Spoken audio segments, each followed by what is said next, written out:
Welcome to Gold Star Indie Authors.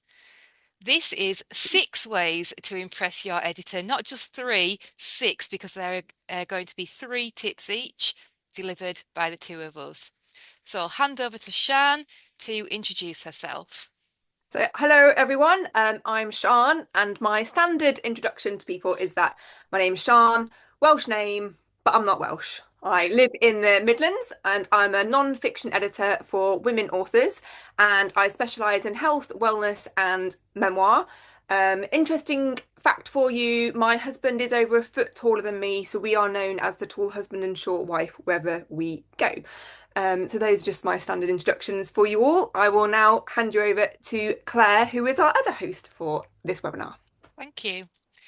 So I'm Claire Cronshaw. My business is called Cherry Edits, and I'm an editor and a writing coach for indie fiction authors. I work on genre fiction generally, so quite a lot of romance, women's fiction, science fiction, and fantasy, and I do quite a bit of crime and mysteries these days as well, especially cozy mysteries. I do actually have a book as well. I have a book called Finish Your First Novel, which is co-authored with my husband, John. John is a full-time indie author and he writes fantasy. So we'll move on now to our tips. So here we go. So we're going to do tips number one and two. Tip number one is going to come from me, and then number two is going to come from Claire. So we decided for tips one and two, we're going to think about how we can hit the ground running with our manuscripts. And for me, it's going to sound very obvious, but we want you to send a complete draft. Might sound daft, but it happens. So sometimes you're going to know it's incomplete and you send it to us hoping that we can help you fill in those gaps. But maybe you don't tell us that it's going to be incomplete. We need to know that from the start. Other times it's an oversight and you might not have realised that you've got sentences left unfinished. So with self-publishing, most authors only have a budget for, let's say, I would say 2 rounds of editing, I would say. Some sort of structural edit. In my case, that would be maybe a manuscript appraisal, and then that line by line edit, which is known as a line edit or a copy edit. So at the most, you've got those 2 rounds of editing, and you've got to make those each round count. So again, it sounds daft, but you want your editor to be able to edit that entire manuscript. Because if you have any gaps or anything that isn't in that manuscript that you send your editor for editing, that may not ever get edited. And elements that aren't edited, your reader is going to notice that. They're going to read it and they might not know exactly what it is that's off about it, but they might trip over that certain paragraph that you've added in afterwards that you've not then had chance for your editor to send over. So you really want that manuscript to be complete. Now, for non-fiction authors in particular, this includes your references. If you are paying for a copy edit, you want those references to be copy edited as well, because they are tricky and they, quite frankly, can be quite mundane and boring for writers to do. But editors, we really love getting technical with it. So if you've got references, include every single one in there. But I was thinking about this as well. And if your manuscript isn't complete and you know it's not complete, why isn't it? And I was thinking, are you struggling to find research to prove your point? This relates particularly to non-fiction. Is the writing not flowing? Are you going back to chapter two and you're trying to rewrite the introduction to chapter two and it's just not working? I went to an author talk a couple of weeks ago and she said that if she's finding her work hard to revisit, is it even boring? Does she even want to read it? And if she doesn't want to read it, why would anyone else want to read it? So if you've got parts of those manuscripts that have got holes in them, or you're just really struggling to self-edit them, it's okay to be quite self-critical and sort of wonder why. And like I say, if you can't find the research to back it up, or if it comes to fiction, if you just can't flesh out that character, should that character even be in there? It's all right to, it's all right to have holes and use those holes to kind of work out why they're in there and what you can do about it. So I would say they can all be signs that you need to either write something else or even leave that section out. Or like I said, you can flag this up to your editor, especially in those developmental, the earlier drafts. But I do think it's worth flagging them up to your editor rather than just hoping that they're going to notice that you've got these kind of like gaps in your manuscript. So that's what I mean by check your manuscript is complete and send us a complete draft. Yeah. So Claire, I tried to bring in a couple of fiction elements there, but I'm not sure if you've got a couple of additional Well, no, you want I would to just say add. the kinds of one thing I definitely wanted to say because we have both said that when we were preparing for this Yeah. webinar, we were talking about this and we were saying our editing services that we offer, we both offer what we might call a one and done sort of Hmm. service. So if somebody is booked in, let's say on the 1st of March, and the editing slot that you've given them is, I don't know, 3 weeks long, say, for Yeah. example, then that edit needs to happen within those three Yeah. weeks. Um, and there probably isn't any wriggle room. You can always ask us, but we can't guarantee any wriggle Yeah. room. So if we, on day one, when we're opening the manuscript, it's a bit of a problem if we open the manuscript to find that it's not all there. Yeah. Of course, we will send an email and say, have you got the file to hand? Have you just attached the wrong file? You know, what's going on there? Um, but there isn't really any time there for the author, for the writer to do any extra Yeah. rewriting, you know, that we are at the start date. So that is a bit of a problem. So making sure the draft is complete, we can only edit what's in front of us. Yeah. Exactly. So yeah, I wanted to just sort of reiterate that. And also the other thing that I sometimes notice, because it's a bit different for me, it's not like chapters missing and things. It's pretty unusual, really. It's pretty unusual. What I tend to find is I'll get to a paragraph where the paragraph's in a different colour, or there's still some highlighting in there, Yeah. or there's something underlined. And I think that was clearly a note to self Yeah. for the writer. And I think, but that highlighting or the underline or the bit that's still in a different colour, it's still there. So Yeah. whatever it was, whatever it referred to, have you actually addressed it? So I've Yeah. done that fairly recently. I emailed a writer and I said, chapter 16, as in the Mhm. phrase, chapter 16, it's highlighted. There must have been something you were drawing your attention to. So whatever that was that you were flagging to yourself, has that been resolved? Yeah. And like And you she, say, also you can then think, well, have I got the latest version? Have they actually yeah, yeah, sent draft exactly. 8 Yeah, rather than draft 9? And you might not yeah, realize until 3 days in because you've got to read through the whole thing. Well, I read through the whole thing before I then go on to edit it, and that takes yeah, a good like day or two. So, like you say, like 2 days out of a 3 week turnaround time every yeah. day. And then if you're waiting for an email back and forth, like if depending on how, some people respond to emails really quickly, Yeah. others might not. So yeah, it's when we were planning this webinar, I wanted to, I was thinking about, we discussed it. I was thinking about calling tips one and two the Yeah. must, right? So must, should, and could, and arranging our points in that way. Must do these two things, Mhm. should do these two extra things, and could do these the last two.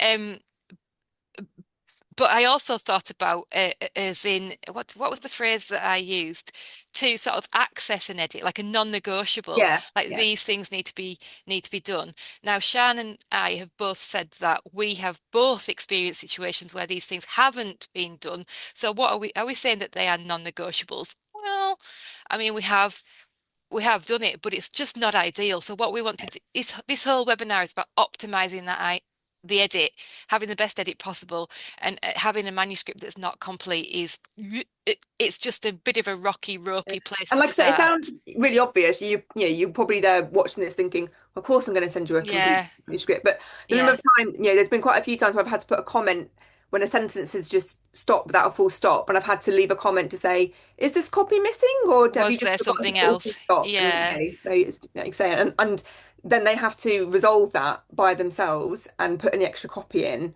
And which I could check it later, but that would mean another round of editing on another date which would have to for be an additional fee. paid for, Yeah. essentially, wouldn't it? Yeah. So adding, if I move on to tip number two, Mhm. then, which really does go hand in hand with this, with the draft being complete, is to use a spell check tool. I kind of think that that is a must do, really. Um, and the reason being is that spellings are the most kind of visually obvious thing within a manuscript. So when the reader gets it, okay, not all readers are amazing at spelling, but even people who aren't amazing at spelling can usually spot when something is misspelled because it just looks weird on the page. It Mm. jumps out at them.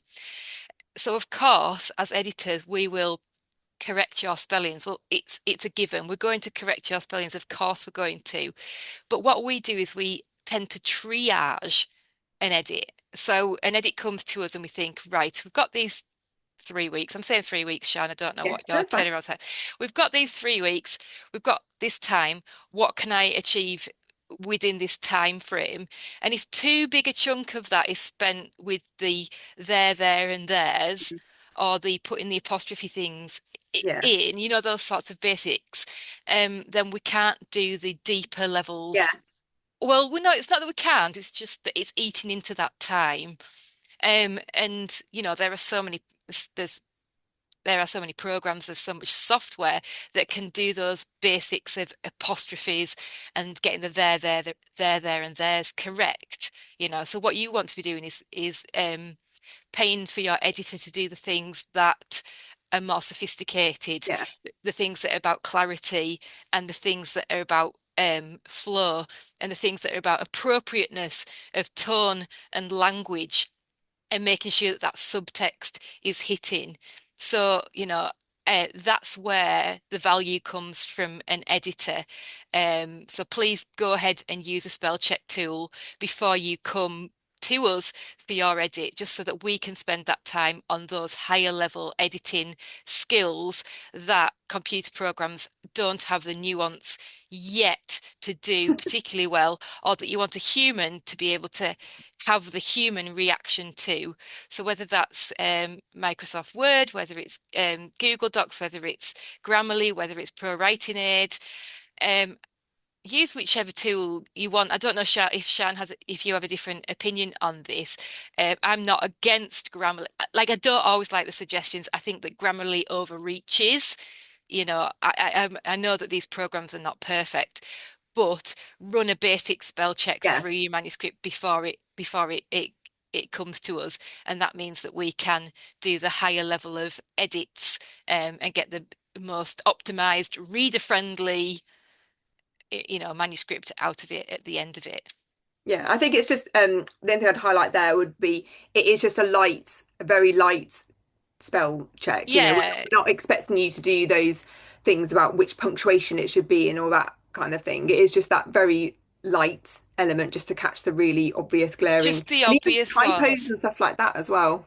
Well, which is why I think actually just your basic Microsoft Word Yeah, or your Google Docs spell check. I'll talk about Google Docs shortly, but those kind of basic spell checks um are probably the best, because yeah, I think so.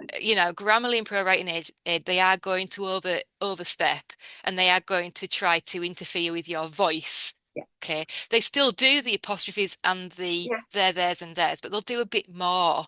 And you might They'll have try to, to improve it rather than just yeah, amending actual mistakes.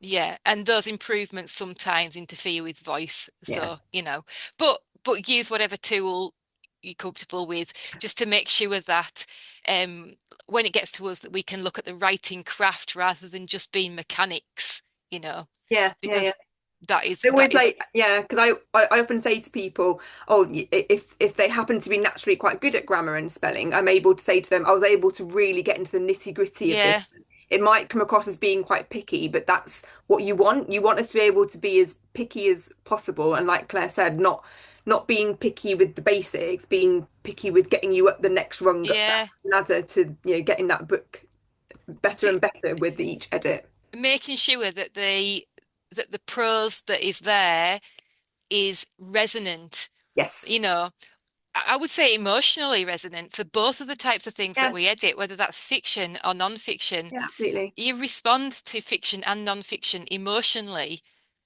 if it's good. Yeah, So, and it's a craft to be able to uh, write in a way that moves your readers. So that's where the human touch comes in. That's what Shan and I can really help you with, is to get to make your writing emotionally resonant. So, and that's what we would rather spend our time helping you do. Mm. I mean, of course, but I will say, of course, we're going to fix the there, there's, and there's, and the apostrophes and the commas and the all of that. Of course, we are. But we want to have as much time as possible available to do those higher level things. Yeah, That, definitely. yeah, Yeah, yeah, happy.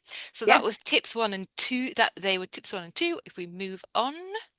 And yeah, so your tip actually about using spell check and going through it actually relates to my point on these tips 3 and 4, which is how to make editing smoother. So if you've used a spell check, that would imply you've read through it at least once, which Hmm. is related to sending a later draft. So no editor wants to read a first draft. The only person really that should read a first draft is you, and maybe a trusted reading partner or someone in your life that you trust to read this very vulnerable, raw draft. But really, only you should be reading it. Um, and that's because when you get to the end of that first draft, it's perfectly okay, and I would actually say fairly common to realise you've actually ended up writing a completely different book to the one you planned, even if you had a meticulous outline, you're a spreadsheet king or queen, and you've got it all planned out. Once you get in the flow of writing, it's fairly common for the direction, the flow, the voice, the argument to change as you're going. So you might find that that happens kind of like part way through, halfway through, maybe not even until like towards the very end of the book that you're like, the flow really comes to you and you really get what this book is meant to be about. And if it's fictional, that's going to, be to do with plot and character. But with non-fiction, it's going to be about the point you're making and how you're making it. So if that's happened to you, that's fine. But you probably now want to go to the start of the book and try to figure out if you've got a book in two quite different voices and whether you can kind of go back to the earlier draft and make it more cohesive. Not sort of like, not pigeonholing it, but just kind of like using the flow you found towards the end of the writing and just kind of revisiting it and kind of putting those elements in. So for example, have you found that actually you're quite a funny writer and you've got funnier as gone on? Do you now want to put a bit more humor in the start of the book? Did you find that you, like Claire was saying, you've actually managed to tune into yourself quite emotionally and actually you're quite a lyrical writer? And again, you want to bring some of that into the earlier part of the book. So, but let's go back to that first draft.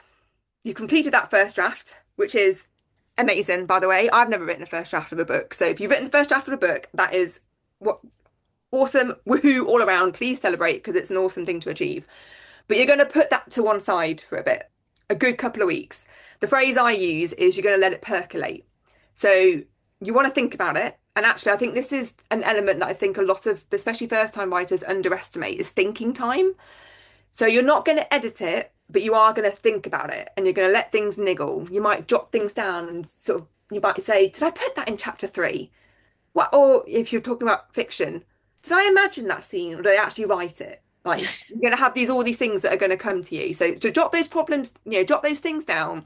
And then you might just find that any problems that you had or things you were struggling with writing, kind of a lot of them will start to resolve themselves just by thinking about them or even conversely not thinking about them. So yeah, you're going to try not to edit it and you're just going to let things niggle. And then eventually you are going to go back and do those self edits, but you're going to have a kind of like the things that you really can't get out of your head are probably the things that you need to tackle the most.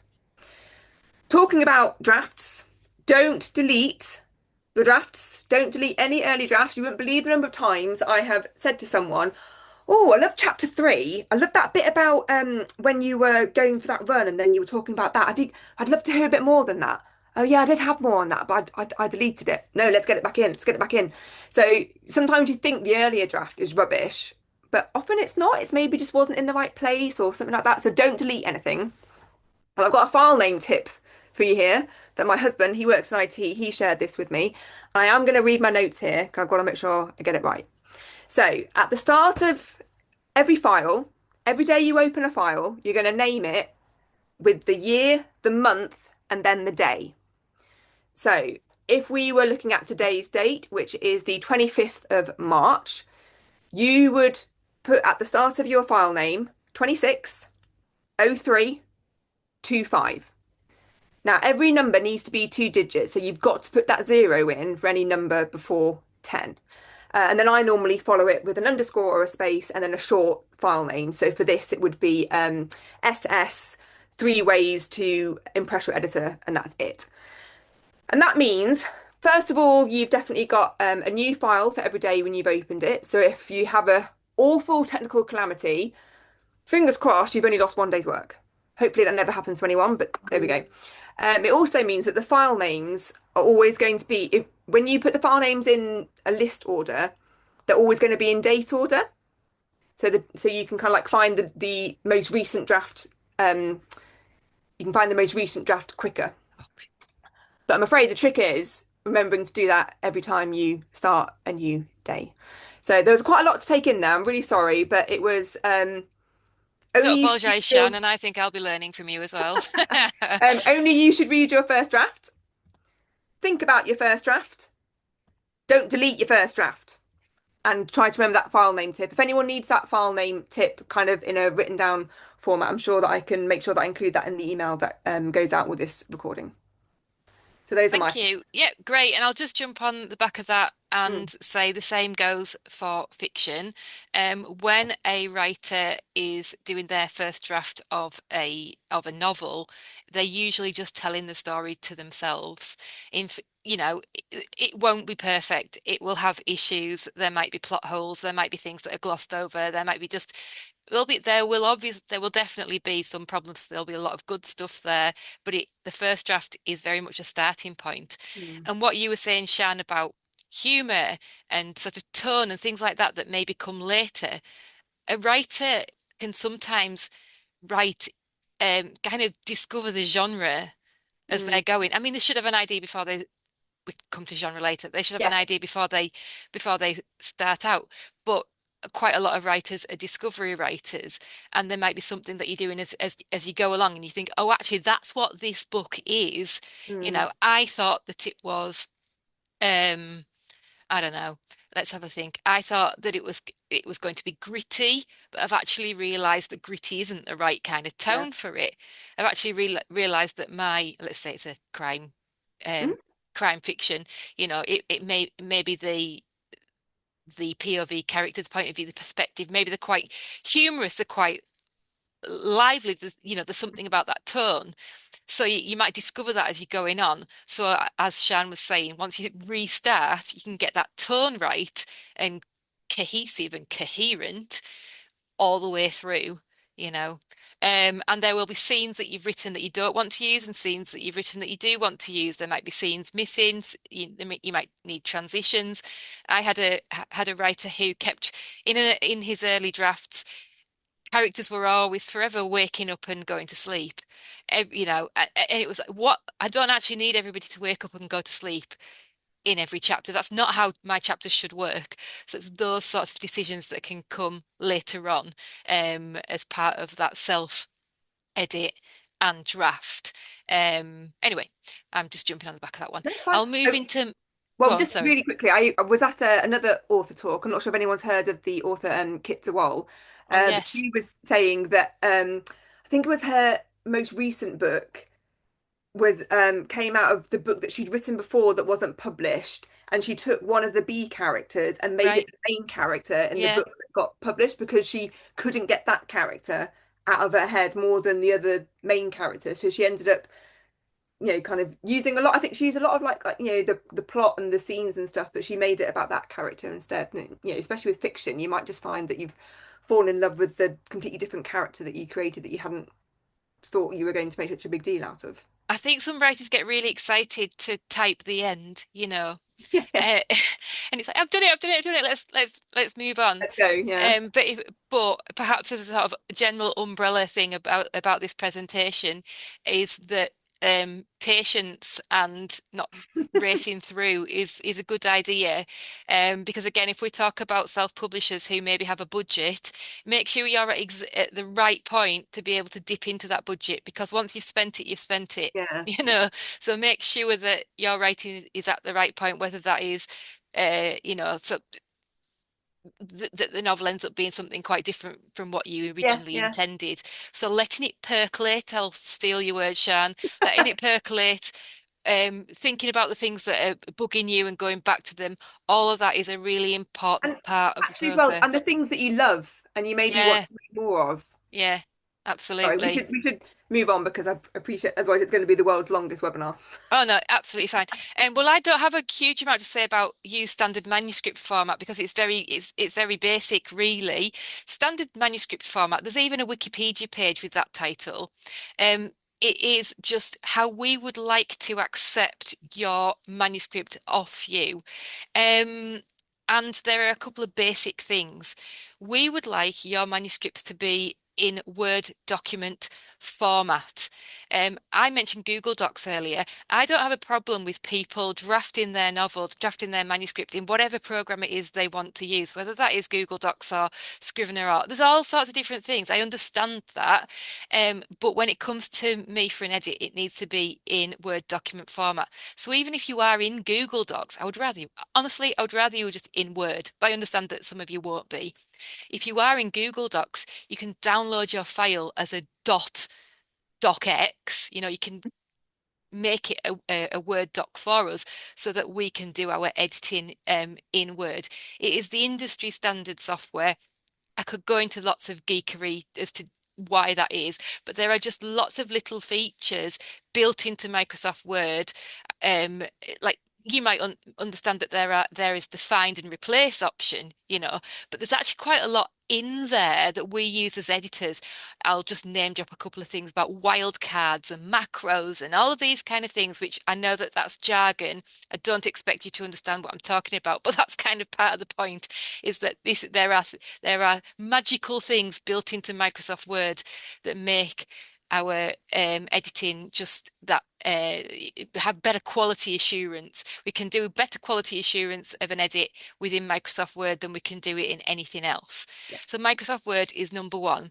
Now I would say, I don't know if Shan sort of feels differently about this, but um, you don't need to really do anything to the Microsoft Word page. Don't do anything to the margins. The No, no. default Microsoft Word setup with the margins how they are, just leave it as it is. Just leave it alone.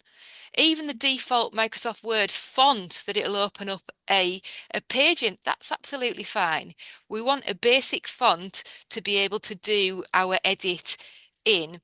Now, for me, Times New Roman size 12 would be absolutely ideal. If your manuscript comes to me in a font size, a font or a font size that is different to that, I will change it to Times New Roman while I am doing the editing. And, I might even send it back to you in Times New Roman. Uh, but I think I wanted to make the point that formatting is a part of the kind of drafting process that writers spend too long on, honestly, because while it's still in Microsoft Word, that's not the finished book, and it's not going to look like it's going to on the page, nor is it expected to be, uh, you know, to look like that at the moment. So there's no point. You're wasting your time essentially kind of trawling through the font choices and picking something that looks like handwriting. Anything that's sort of decorative is not needed at this stage. They are the discussions that you can have with your typesetter. Maybe a lot of self-publishers typeset things themselves, or maybe they buy it in as a service. But that's the point in time that the formatting decisions can be made. Now, all that I need and all that Shan needs essentially is we're going to make sure that that file can be read by the typesetter in a really clear way, so that the typesetter or typesetting program, I'm talking about either or, both, knows what's a heading. They know what things are meant to be in italics. They know what things are meant to be in bold. They know what things are bullet pointed and they know all of these kind of things.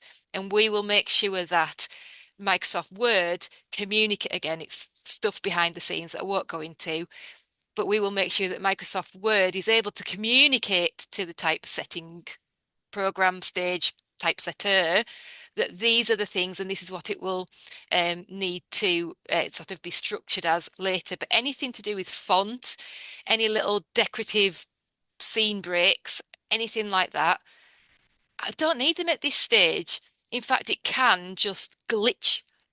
Yeah. It can cause more problems. You don't need to make it look like a finished book at this point. On my website, I've got a blog post, how to present your manuscript for editing, and the link's there, but I'll also put it in the email that we send out with this webinar. And I've arranged that blog post as, again, must, should, could. There are other things that I could tell you about standard manuscript format. I could mention indents, I could mention a specific thing that you could do with the headings. But honestly, I would rather just you get the basics right. Don't worry about anything that sounds a bit technical. We can sort it out, but just get those basics right for us. And again, we're talking about making editing smoother. It's the exact same as my point about spell check essentially is that any time that we're spending using the technical English term faffing. Any time that is spent faffing with this kind of stuff Yeah. is time that we could be spending doing the writing craft elevation for emotional resonance because we want you to write an emotionally resonant piece. The Yeah. end. No, it's not the end. We've still got two more tips, but the end of mic drop. Word. Yeah. Yeah, end of Yeah. that one. Yeah. Okay, so if we move on to our final two tips. Yeah.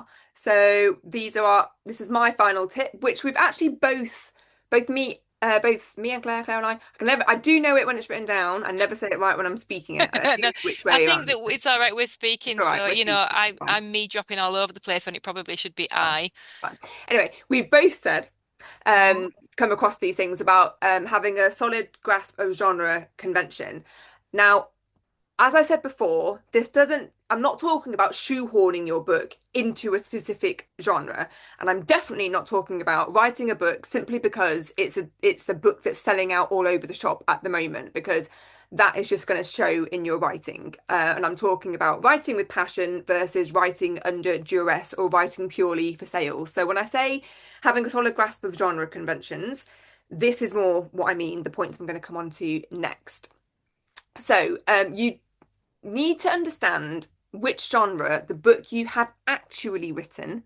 And that's going back to that thing about the first draft, the book that you thought you were going to write versus the book you have actually ended up writing. Um, where that falls into, which genre that falls into, is going to be vital for marketing, online categories, and also managing reader and bookseller expectations, especially if you're self-publishing. You are going to be responsible for pretty much all of those elements. So, questions you want to ask yourself: where would this book go in a bookshop? Now, more than one shelf is fine, but several shelves is not ideal. You want it to be one, two, I would say one or two shelves at the most. Who would want to read it? So, unless you're using a hybrid publisher, you're going to have to become familiar with things like subgenres and metadata to increase the chances of selling your book. Because it's all well and good writing a book, but I know that you all really you want to sell copies, don't you? Most of you, I imagine that's the end goal. So I'm just going to give you two examples of what I mean here about how being aware of genre convention can help you self-edit before you send your book to an editor. So, if you've decided or if you have written a self-help book, is there actually enough stuff in there to help readers? So, are there enough practical elements to help your reader? So, I'm talking about exercises, I'm talking about wrapping up your key points. I'm talking, things have your reader has a very solid idea of what they're meant to do and how this book is going to help them. If you know you want to write or you have written a memoir, is there enough storytelling? And we've talked about a lot about emotional resonance, and in memoir in particular, this underlines the entire genre. So, is there enough emotion in there? And by emotion, yes, I can mean moving and I can mean sad, but I also, it can be funny, it can be witty, it can be uplifting, it can be hopeful. Is there enough? But in all elements of memoir, there has to be an element of a personal vulnerability. Are you holding back? But conversely, have you maybe shared too much? And you've got to be aware that people are going to be reading this. So where you have held back, I this is something that I come across as an editor. I can normally spot where somebody hasn't told me the whole truth because they have held back. And sometimes it's better just to take the whole thing out if you're not really willing to share everything. Bryony Gordon talks about how she there's loads she hasn't told readers, but what she tells them, she'll tell them everything about that particular example or something that's happened in her life. But there's loads of stuff that her readers don't need to know about. So that's what I mean where I say being aware of genre convention. Are you giving the are you giving the book that you promised your reader that they're going to have? Um, and I hope I made this point, but I'm just going to come back to it. So I talked about the book that you've actually written, because you might have decided you were going to write a memoir, but actually, can you be critical enough to read through it and see perhaps you've written more of a self-help book? And if you have, that's fine. It's not a problem to change genre before you send it to your editor, but if you have written more self-help than memoir, then you maybe do want to add a few more of those self-help points in.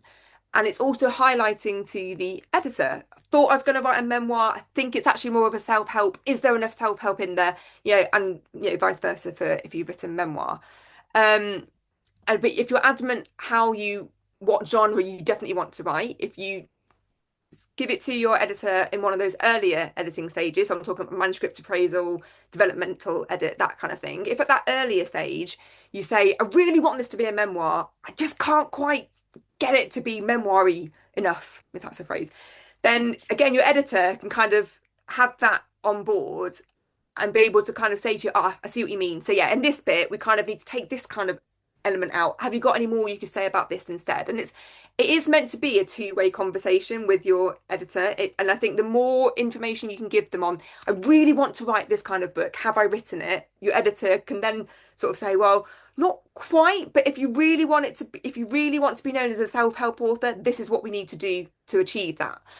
Um, and talking about memoir, I do also want to mention, I'm not sure if Claire will have anything to say about this with fiction genre. There are some genres that are just really hard to market compared to others. And I'm talking about marketing directly to reader if you're a self-publishing author, but also having them picked up by agents and publishers. And memoir is one of them. So again, I think just being aware of genres that sell better than others, not because you should then go ahead and write one that sells better, but I think just a bit of expectation about memoir and marketing. And memoir is really hard to market. But I really shouldn't have ended on I feel like I've ended on a bit of a downer now. I don't think so, Shan, because I just want to segue into a service that both of us offer that I don't think enough writers know about. And Shan has mentioned this, but I just want to say it at this point, which is a manuscript assessment. A Mm, manuscript assessment is so useful for writers because it's an early sort of editorial intervention, or editorial feedback is probably better because it's more feedback than it is yeah, intervention on what you've written. Sometimes I've had people send me manuscripts and they don't actually know what it is they've written. I've yeah, written this, but what is it? If you want us to, because for a manuscript assessment, what you do is you get a report. yeah.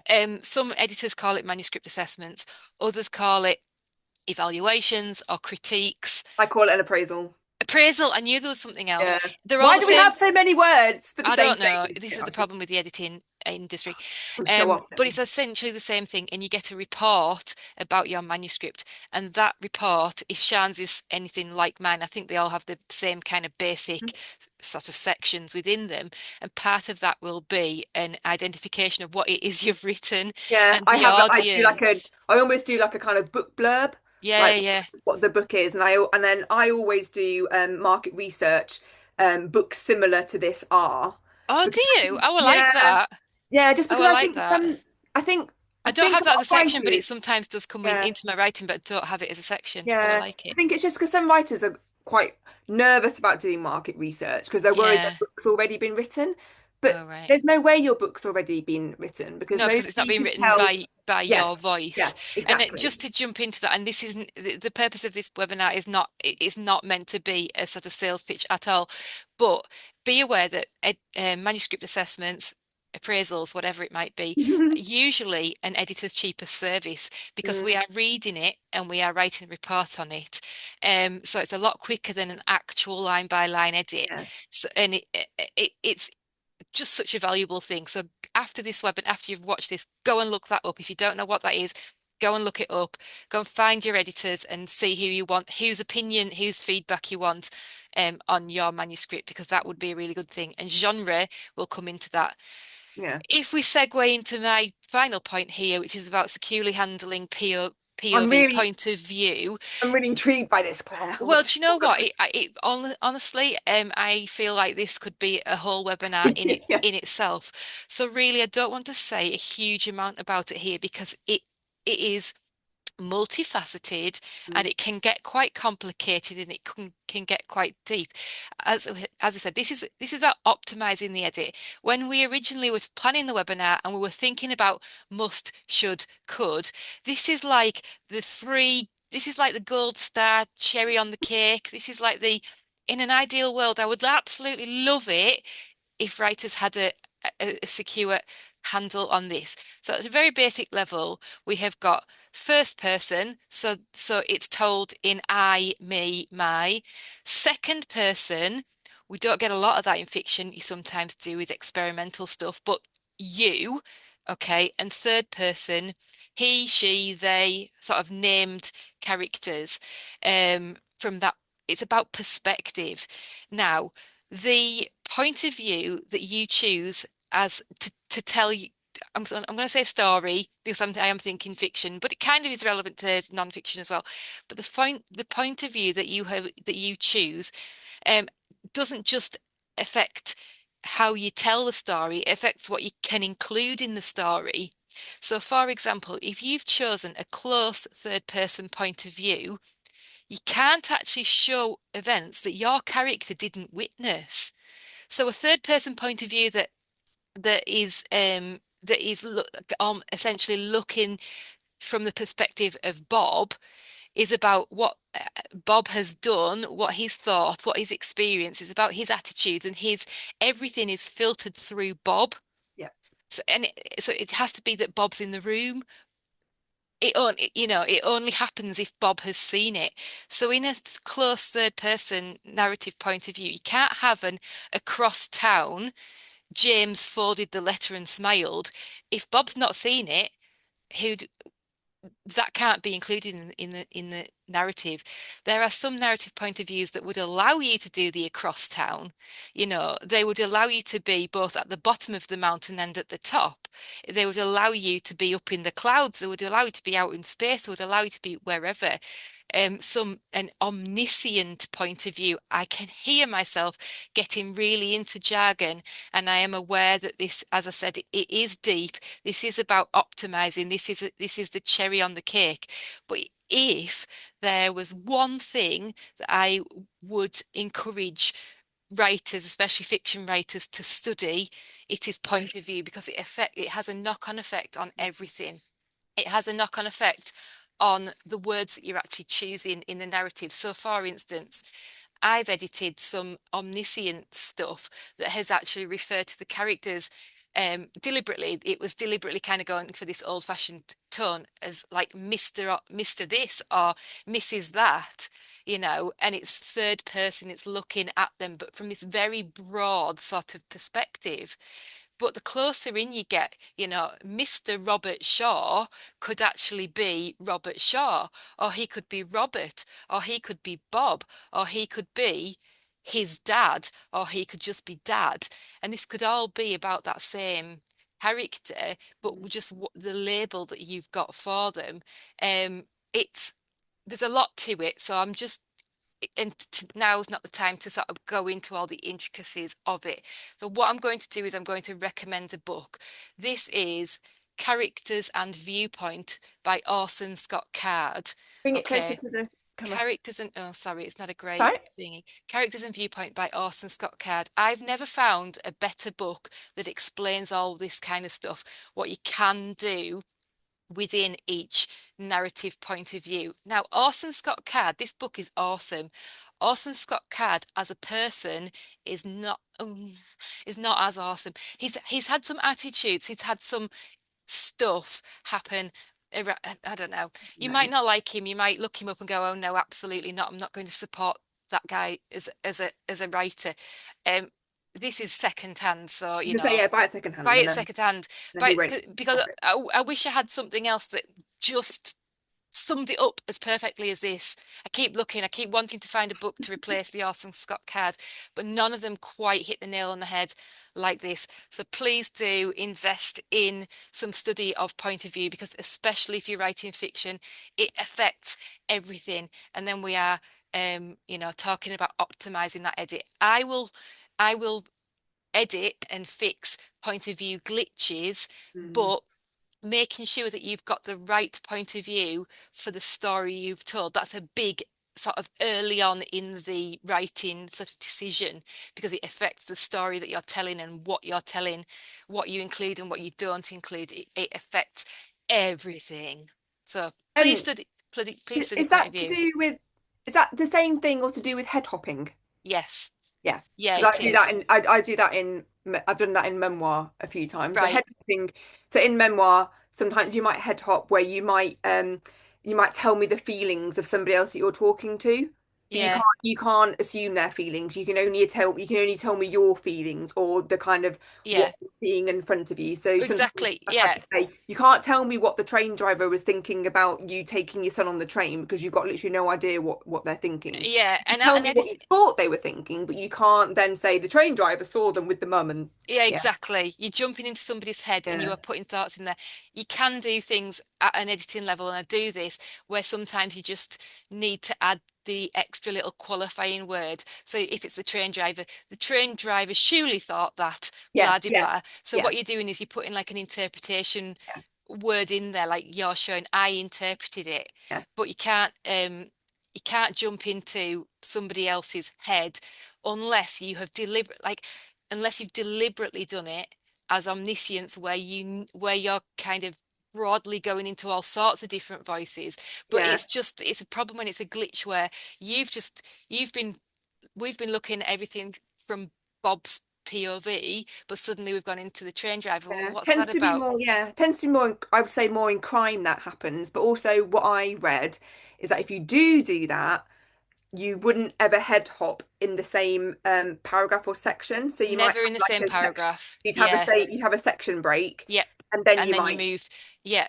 But You I too find that many going jumps. really yeah, and Yeah. yeah, I Too find many that going really jumps. in crime. I don't really know many of the genres that you would not expect. I feel like in crime you kind of accept it, but I don't know many other genres where you'd be quite so accepting of different points of view. They do it a lot in did you read Orbital?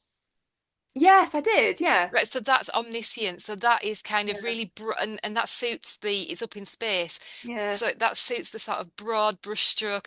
I'm accessing this character's thoughts, I'm accessing this yeah, character's thoughts and opinions. I'm also aware of what's going on just generally in the universe. That is like a all-knowing sort of yeah, POV that yeah. can move around. But It that suited sweeps that in and book sweeps. So particularly, didn't it? it suits, but certain genres have certain conventions and so for example, going back to your point, solid grasp of conventions, Mm, romance, for example, quite a lot of modern romance is actually in the first person, but some of yeah, them are in third person. And usually you will just have a single point of view character, or sometimes you have dual. So you might have the yeah, man's perspective. Sorry, yeah, I'm and it stereotyping. You might alternates. have the man's perspective and the woman's perspective. And, it might be a chapter for her and then a Yeah, chapter for him. And then you would expect genre convention happy ever after at the end. So but that it's is a very clear. massive, But it's a very clear division, it's a isn't it? clear division. It's got to be a clear division and you want to stick with a single POV for this is no number on this, but for a good length of Yeah, time yeah. because too short, it's too choppy. You lose your sense as a reader of who you're with and what's going on and And then uh, you don't connect or resonate with it no, in the end. no. The And end. just as you were starting to get to know someone and enjoy them, it's like, oh, who's this? rocking up. Yeah, Like I yeah, was enjoying that, and they've disappeared for a bit. Sometimes that annoys me in novels. When yeah, I've just developed a relationship with yeah, somebody, yeah. and then it switches to a different perspective. But that is a massive topic. Um, but please go off and read about it because it's fascinating and it will impact on everything. And Okay, also, I think as well, just really quickly, yeah, it's fine. when you're reading, see if you can. I'm not asking you to read everything critically, but if you're reading a Yes, book in the genre you're writing, just see what they're doing. say, or maybe it's better to go back to a book you've loved before. Just see if you can see what POV they've gone for and if they've changed it and how, and just try Yeah. to read a tiny bit more critically. But I don't want you to read everything critically It because doesn't then mean that you lose everybody the suddenly pleasure of needs to be reading. an English literature student. You No, know, you don't have but to go and study academically. But I would say, you know, even if it was just, it doesn't have to be, this book's not particularly thick, and there are only certain chapters that you'd want to yeah. read in it. But do a bit of reading, whether it's from a book or blog posts or whatever. And then, yeah, as Shan said, go and look at something that's in the genre that you're wanting to write and see how they've handled POV and what they've done. But I think we do need to sum Yeah, up, sorry, Shan. No, no, we've no, you're all rambled right. on. We had so much to say. I know we did. So, are you ready for your gold star? Um, then these six things. So, should we just run through them? To get a gold star from Shan, or to get a gold star from me, we'd expect your manuscript to be complete. We would expect you to have redrafted a few times. We would hope that it's in standard manuscript format, Word document, basic things. We would hope it's spell checked. Ideally, confident that the POV is secure, and ideally have looked into the genre conventions and understood them as well. Sian, I've just kind of stolen this final Oh, that's slide and fine. made it my own. No, that's Um, good. which all it leaves then is just to say if you want any more from either of us, Sian, then what should people do? Oh, you can go to my website, siansmitheditorial.co.uk. I'm very used to spelling my first name when I'm on the phone or talking to anyone. So that's SIAN, smitheditorial.co.uk.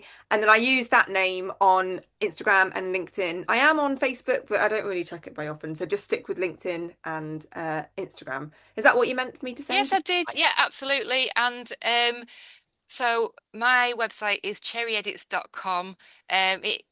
So my maiden name was Cherry, so that's why the Cherry of Cherry Edits is my maiden name.